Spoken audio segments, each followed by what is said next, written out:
We are continuing in this series that we are calling Canceled. You guys know we live in a cancel culture. You know that we cancel people we know, we cancel people we don't know, we cancel companies, we cancel ideas, we cancel things. We live in this cancel culture. But today I want to talk a little bit more about this idea, and I really want to zone in on one word, and it's this word that we talked about last weekend as well, and it's this word of grace. Like, what is grace, and what have we always thought about grace? What have we always known about grace or thought that we knew about grace? And have you ever had a moment in your life where, like, there was something you knew that you knew? Like, you're like, I know that this is true. And then you found out, like, oh, that's not true? Wait, how is that not true? How I've always thought this, and maybe it was the lyrics to a song, and you always sang them out in your car like as loud as you could, and then one day you saw the actual lyrics, and you're like, there's no way that's the actual lyrics of that song. I've been singing that since the 80s, right? You know, you're like, I thought that was what that said. Well, I had that moment recently where I found out, so my whole life, I thought, like, let me show you a picture. Who is this? When you see this picture, who is this? Buddha, right? You're like, that's Buddha. Well, I found out recently that is not even Buddha. Like, not even among Buddhists is that Buddha. Actually, this is Buddha. Let me show you. That is Buddha. If you go out to the other picture again, I would have fought you about whether that was Buddha or not. Like, if you just said, go to the next one, if you just said, this is Buddha, I would have said, like, we got to fight, because you obviously don't know what you're talking about. Because I was convinced. But that other one, the big one, was not Buddha at all. It's some statue that along the way people started calling Buddha. I think his name may have been Buddha or something. Like, I guess there were a lot of Buddhas back in the day. You don't meet very many today. Hey, my name's Buddha. How are you doing? My name's Shawn. No, you don't do that very often. But I guess there was a lot of Buddhas, and so this guy was also called Buddha. They started calling him the happy Buddha at some point, but he's not the actual Buddha, because the real Buddha wasn't happy at all, because he sat under a lotus tree and he didn't eat. It's like, so the other Buddha had hit the buffet a couple of times, right? Like, he would shut down a buffet. Like, they were like, we got to stop the all-you-can-eat special on Sunday afternoons because Buddha's coming and he's going to eat everything. He had the 2 plates coming back from there. The other Buddha sat under a lotus tree, didn't eat anything, like tried to get one and connect with enlightenment and all that kind of stuff, and he didn't know Jesus. So if you don't eat and you don't know Jesus, you are guaranteed not to be happy. So he was not happy at all. He was hangry, and he was hangry because he didn't know Jesus. But I was convinced that other guy was Buddha. Wasn't Buddha at all. I think there are some things in our lives, when it comes to our faith even, that we are just convinced. Like, we're like, surely that's in the Bible, right? Like, somewhere. I mean, I know people have told me that long enough that it must be in the Bible, it has to be in the Bible. You've got these ideas about things, you've got sort of definitions about things, you've got what we would call theology. Like, there's this belief about God, this idea about God. What theology is the study of God. So we study God to find out who he is, and in finding out who he is, it then affects our lives, and how we live our lives is greatly affected by who we believe God is. And so if we have things in our faith that are sort of don't square up against the Bible, it can very much affect our theology can very much affect the way that we live. And so one of the reasons that I think that this whole cancel culture that we live in has taken root so quickly, and even taken root within the church. Like we cancel people. We might call it boycotting or whatever, but we cancel organizations, we cancel people, we don't listen to ideas, we don't listen to other people and what they have to say. And so I think the reason it was able to take such deep root and such quick root into our culture is because the church isn't complicit in it, that we've been a part of it. And one of the reasons that we've been so complicit in it is because it has been fueled and it's rooted in a bad theology. In fact, it's been fertilized by bad theology. I think bad theology has fertilized the cancel culture. And so if you know what fertilizer actually is, like what it is, then you know what I just call bad theology. So if you don't know, then I guess it's hashtag IYKYK. Right? Remember that for last week? If you know, you know. If you don't know, you don't know. But anyway, bad theology can change the way we think about ourselves. It can change the way we think about other people. And because of that, the way that we think God believes about us, obviously if we believe God believes that about us, then we're going to pass that on to the way that we treat other people and the way that other people are. So I want to paint a picture of what I think has been some bad theology, the way we consider God and his character, that takes root in the church, the Big C church, and has really affected the way that I believe all of us have seen God at some parts in our life. It certainly has affected the way that I see God in my life. Throughout my life, I still struggle with it at times in my life, how I see God because of this bad root of theology when it comes to grace. And so I heard a preacher one time said this. He said, grace or life is like we're on this journey and we're in a boat and we're on a sea of sin. And so all of us would go so far, we go, okay, I agree with that. We're on a journey. All of us are on a journey. We're trying to get somewhere. Everybody might have a different place that you think you're trying to get, but where you're really trying to get is to where you're closer to God and you look more like Jesus. And if you're a Christ follower, and if you're not a Christ follower, where you're trying to get is to Jesus. And hopefully that's where you are right now, is just trying to kind of discover your faith and figure out some things if you're not a Christ follower. But if you're a Christ follower, you're trying to go on a journey with God. And he said, and we're on this journey with God on this sea of sin. And so that's easy, right? We all would agree with that. I mean, you don't have to live in this world but about 3 minutes before you realize we are living in a world that is full of sin. There's a sea of sin. And so we are on a sea of sin. And he said, here's the deal with how you get to God. He said, grace is like oars. They're like oars in your life. And if you will just work hard enough, then you will be able to get to the other side. And so he said, like grace is, you get in the boat and you have this grip on grace. And if you have the grip on grace the way that you're supposed to, you will work and you will keep working and you will have your grip on grace and you will hold on to grace and you will just keep rowing and keep rowing. And if you will do that, eventually you will get to where God wants you to be. But you've got to keep your grip on grace and you've got to keep rowing, keep rowing, keep rowing. And I thought, well, what is the hymn? What is the worship song for this type of following after Jesus? Is it row, row, row your boat? I mean, is that what we need to be singing instead of rattle? We row, row, row our boats. And as I was thinking about this whole kind of idea of grace, I thought, well, wait a minute. That makes it where it's not amazing grace. We sing that song, right? Amazing grace. What's so amazing about that grace? That sounds like amazing me. That sounds like I got to keep working and I got to keep striving. And if I can just get my life together and if I can just work hard enough and if I can just please God and if I can just do the right things and say the right things and follow the list, and it just almost feels right until you kind of go, wait a minute, that's not anything amazing about grace. That's just a picture of me being rather amazing. So I want to take you to one of my favorite verses, and it comes out of really the greatest moment in human history. And this verse really teaches us and gives us a brand new picture of grace. Now, it was disguised as a dark moment in history, and it's Jesus is kind of walking his life out on earth. You know that Jesus came 100% man, and he's 100% God, and he started to perform miracles. He's changed lives.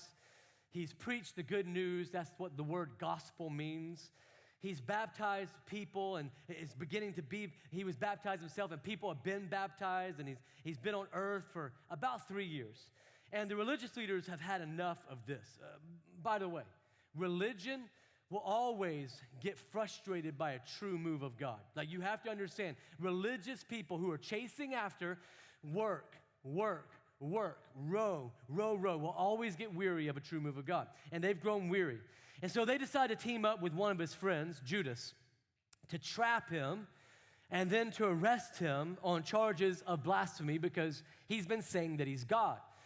And they can't have that, this guy walking around saying that he's God and that he's come to change everything about their religion that is there. And so they accuse him of trying to lead a revolution against Rome. So they get politics involved in it because they need Rome to come and to come into the situation because they need Rome to actually execute him. And can I just tell you that sounds so familiar of our day and time? Religious people will always bring politics into the thing. They'll combine politics and they'll combine their religion because eventually your politics will become your God. And so they do that, and they're like, hey, we need this other God to kind of help us, our political kind of place with Rome. And so they bring them in and to crucify him. And he is then beaten ruthlessly over and over again. He's made fun of, he's spit on, he's treated like human trash for days. And then after convincing the crowd who loved him, because they did, right? The crowd was shouting, Hosanna.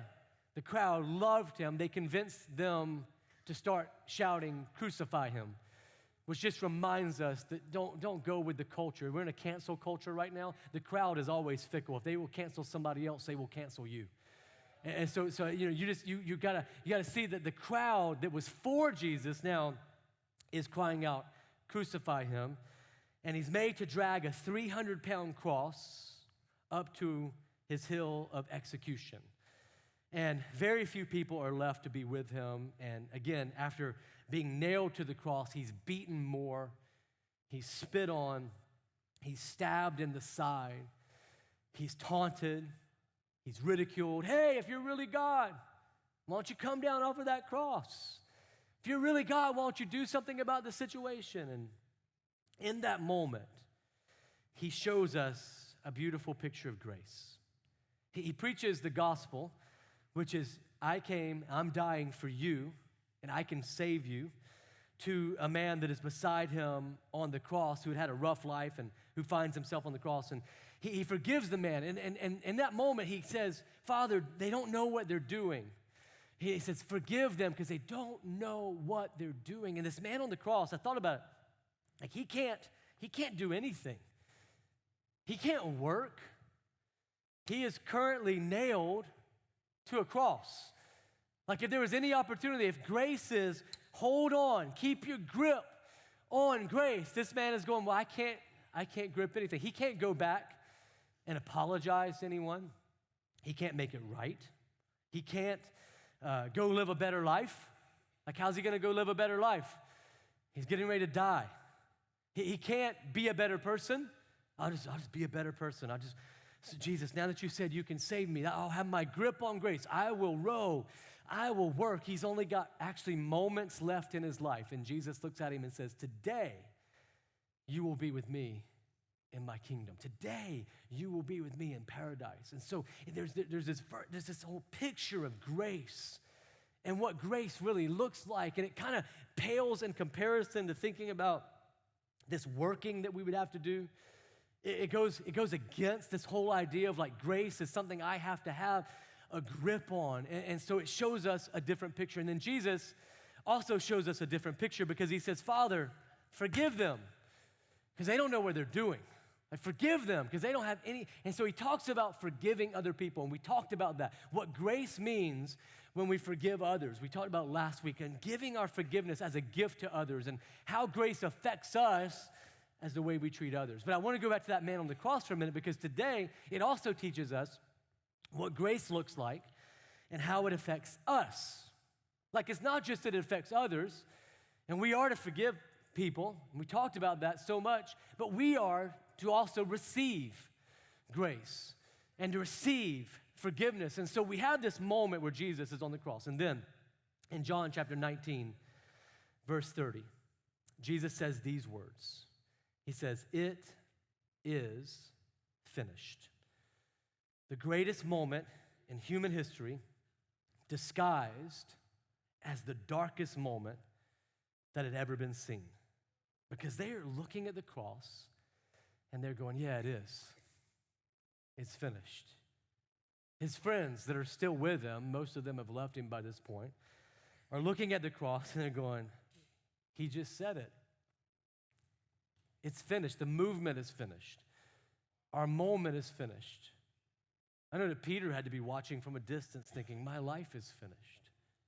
What am I going to do with my life now? John is there with Mary, and he's watching his friend, Jesus, die, and he's thinking, yeah, I mean, I'm here with you, and I'm here for you, but I think it's finished. And I think there's a lot of areas in your life where when you hear those words, it is finished, that you can resonate with that.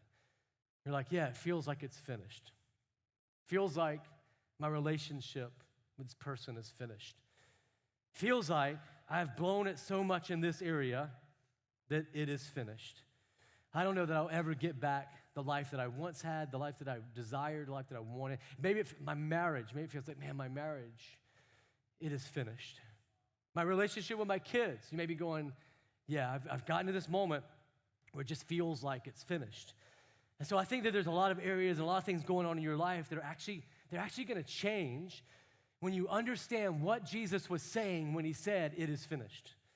That you're going to see that what looks like the darkest moment in your life might actually be a place where Jesus, because when Jesus brings open the tomb, the light comes out, and when light comes into our lives from the empty grave, that all of a sudden we see that there's so much better for us, that it'll change how we think, and that what we've always believed about following after Jesus may actually look different. I think about Joseph.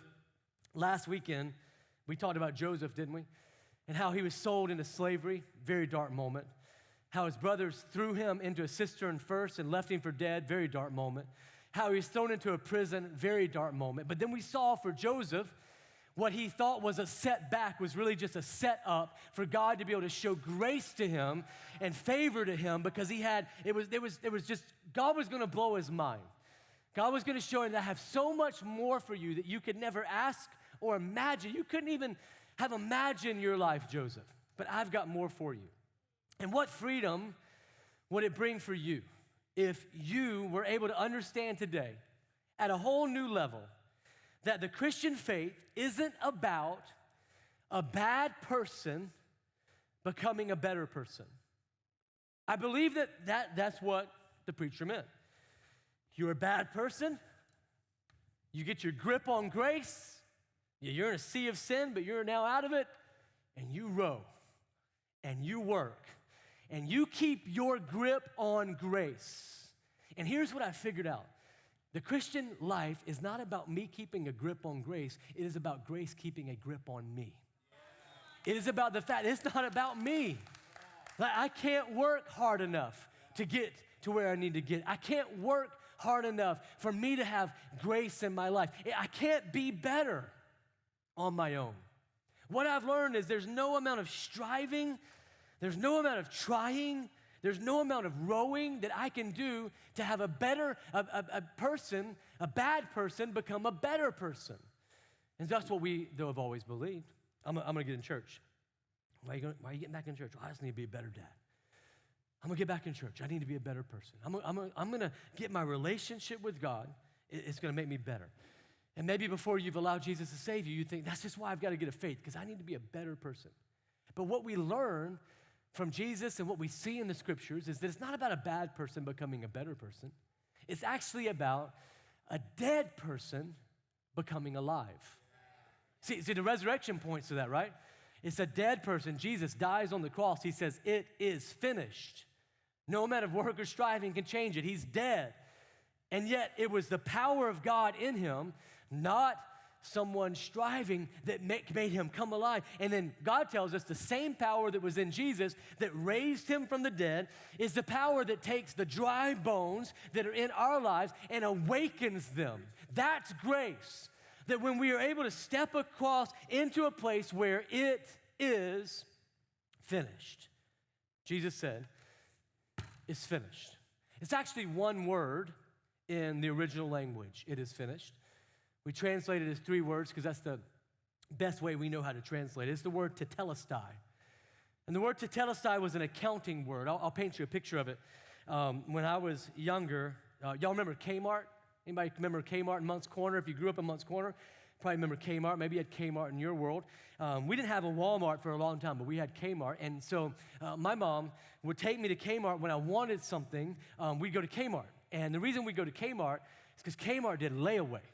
And so before you had credit cards, we didn't have credit cards, and we didn't have a lot of extra disposable income. My mom was a single mom, raising me, working hard, doing the best that she could. And so we didn't all the times have a lot for me to go buy like the newest, greatest G.I. Joe. So we go to the Kmart, and I'd go pick out G.I. Joe, greatest American hero. And I would go, and if you know, knowing's half the battle. You know all the things. And so I would take him to the back, very back of the Kmart, and you'd go to the back, and there was a little area, and you go back and you say, I want to put this on layaway. And so they would go, great. This G.I. Joe looks sharp. You can have him when you pay him off. So no credit cards, no like, I almost think we should go back to this, like where you don't get like, just I can buy anything I want even though I can't afford it. It's like I gotta pay for it. I get to see. So we go, and you'd pay just a little bit towards it, right? But you could see it, because there's just a little room the layaway was in. You could see it back on the shelf. And you're like, there's my G.I. Joe back there. And how long it took me to pay it off, it would get some dust on it and stuff. You know, you're like, oh, there's my G.I. Joe. There's my G.I. Joe back there. And then eventually, you'd come in with that last $2 or $3 payment that you'd come to make on the G.I. Joe, and you would give them the money, and they would go back to the back, and they would grab G.I. Joe, and they'd bring him back to the front. They'd give him to you. And then she'd take all these forms where you had paid every time you paid, they'd make a copy of the check, or they'd write down that you had paid in cash or whatever it is. And so it's all these forms. And then on the top of that form, she'd take this stamp, and she'd take the stamp, and she'd go, G. Now, everybody under 40 knows what I'm talking about. Over 40 knows what I'm talking about. Anybody under 40 is going like, what's a stamp? What's ink? For that matter, if it wasn't for the office, I wouldn't even know what paper is. Like Dunder Mifflin's my only context for paper. I don't know what it is. But so they had this stamp, it's self-inking, and it would be like, and it would say, paid in full. And in that moment, I could take G.I. Joe, and it ceased to I didn't have to work for it anymore. So it would have been crazy if like the next week, if I'd have come in and said, hey, I want to pay some more towards my G.I. Joe. They'd have been like, paid in full, baby. You don't have to pay any more towards G.I. Joe. That's what tetelestai means. And so the people that Jesus said tetelestai in front of, they understood this because they were either merchants or they were spenders. They were the buyers or they're merchants, right? So they're on one side of that equation, and when you'd go to buy something, once you'd paid in full, they would stamp it with tetelestai, paid in full. It's now yours. And so they find that Jesus finds this word that they understand. And it's gotten me to thinking about the phrase that Jesus decided would be his last words. His last words on the world. So theology, we said, is when we begin to kind of understand God. We study God, and we get the character of God. We understand the character of God, which points to who he is.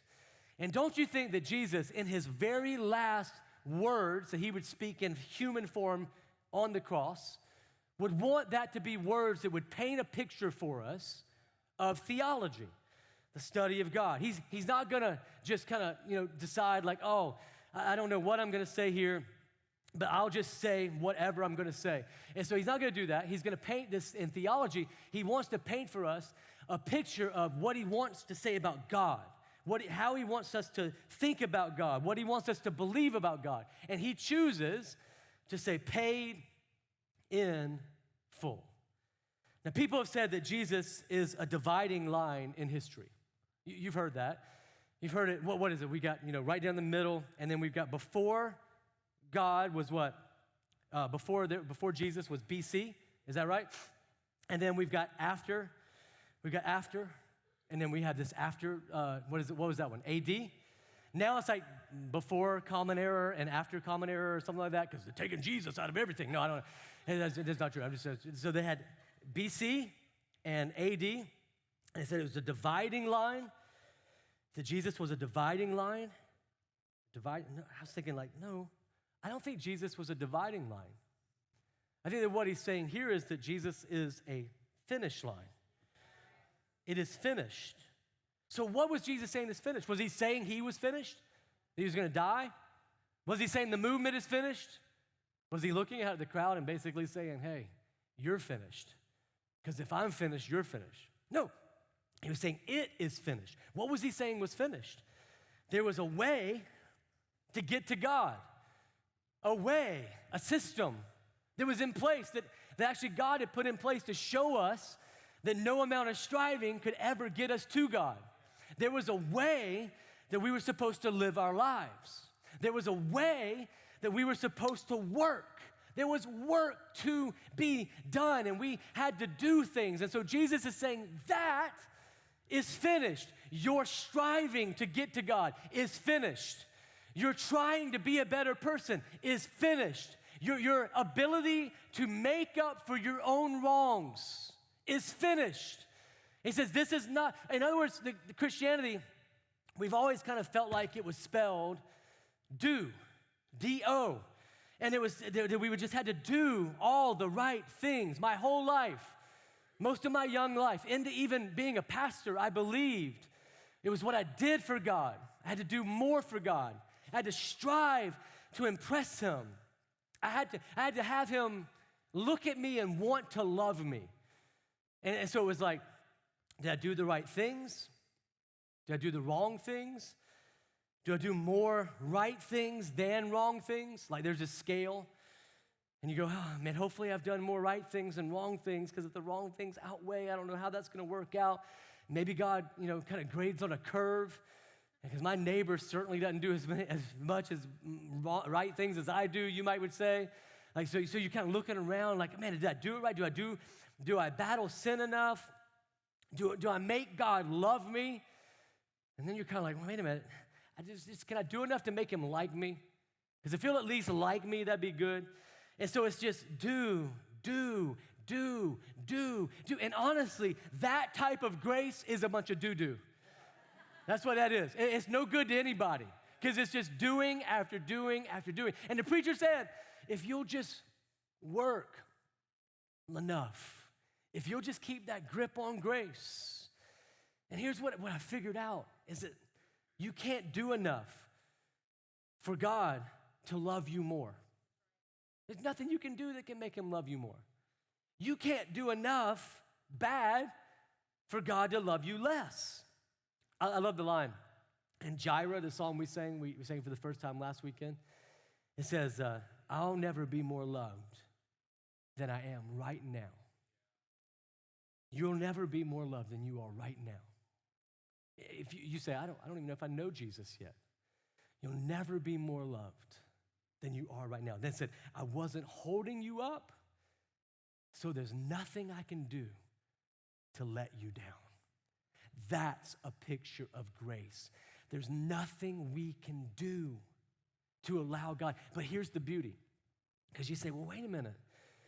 Then why are we discipling people? Why are we here?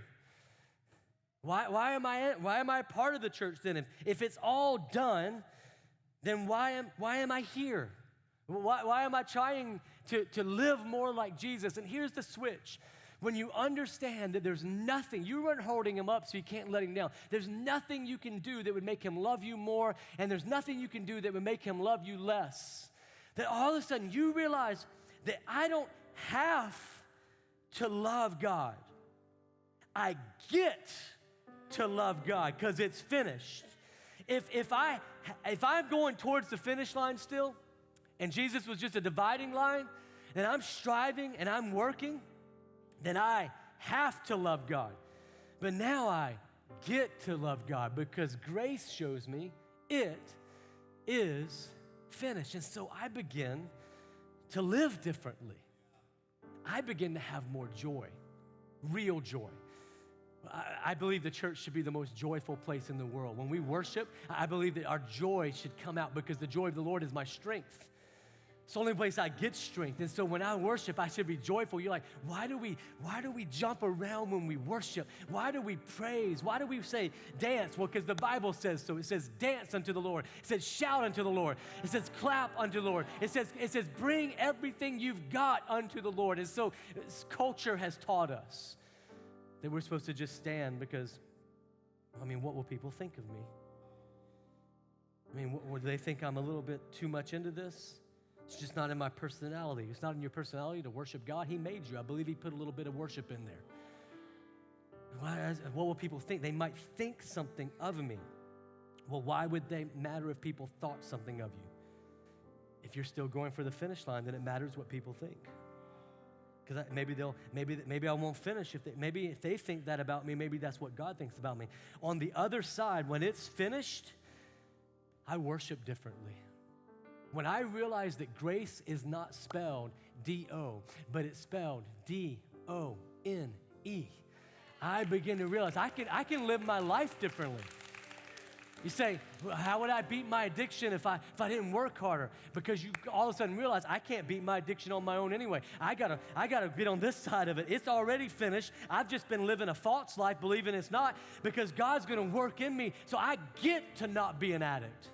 I get to treat my wife better. I get to be a better parent. Because God's already taken care of it. It's already taken care of it. So we got this picture of grace. If I work hard enough, I can get to where God wants me to get. If I'll strive hard enough, I can get to the finish line. And here's what I believe. We all have believed this to some level in our lives. It messes up the way we live because we think we're trying to earn something from God when all we need to do is actually live out of the abundance of what he's already given us. But here's the deal. New picture. So we painted this picture. Do. Got to grip grace. Grip grace. Work. Got to grip grace. Here's another picture. Have a better picture. So Jesus is on a sea. It's actually on a big body of water. And when he's there, he sends his disciples out. And he says, hey, I want you to go out and I want you to pray. And so they go out and I want you to get to the other side, by the way. I'm going to go pray. So he sends them out. And he is on the other side to pray and just to be alone with his Father. When the disciples get out, they're trying to work. I mean, they're trying everything within them. They're like, I got to work. We got to get to the other side. But a storm comes up. And the wind is blowing against them. And the waves are lapping over the boat. And no matter how much they work, they just can't seem to get anywhere. Do you ever feel like that when you're working? When you're striving? When you're trying to be better on your own? You're like, I just can't get anywhere. They can't get anywhere. And all of a sudden, Peter, he looks out and he sees across the way someone is walking towards him. He sees across the way and he thinks it might be Jesus. And so the scripture says, then Peter called to him, Lord, if it's really you, tell me to come to you, walking on the water. Yes, come. So they're in the sea of sin. They're battling. But then they see Jesus and they say, can I come to you walking on water? So Peter went over to the side of the boat and he walked on the water toward Jesus. But when he saw the strong wind and the waves, he was terrified and he began to sink. And he says, save me, Lord. What have I told you salvation is? It is when we cry out, save me. I realize I am in a storm and I realize I'm not getting anywhere and I realize I need grace. And so he calls out, he says, save me, Lord. Save me, Lord. Jesus immediately reached out and grabbed him.